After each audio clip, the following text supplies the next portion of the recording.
Hi, I hope you are keeping a social distancing and you are well and you haven't caught the COVID-19. I've been reading a lot recently about what's going on, and it seemed like that we need to start concentrating on a blood as the main causative problem rather than the lungs.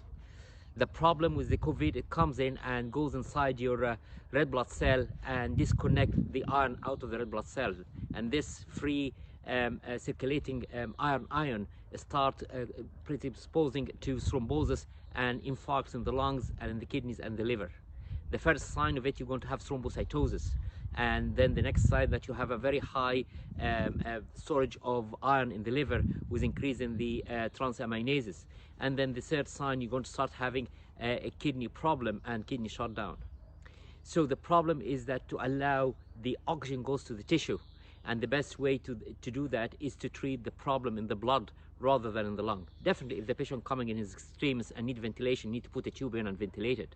But the problem is before that.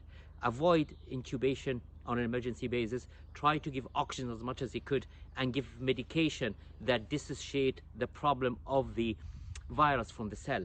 They have seen that, like treating the malaria. Malaria is a parasite goes inside the red blood cells. When you give the chloroquine, it allows the DNA to goes out and kill the malaria. The same applies. It doesn't kill the bacteria, but it allows to disengage the DNA of the red blood cells, at the same time increase the pH of the blood and kill the virus and prevent its replication. This is what goes in.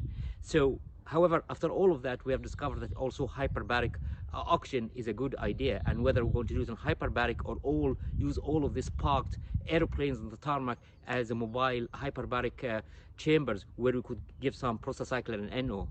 Please keep safe. Try to prevent problem arising.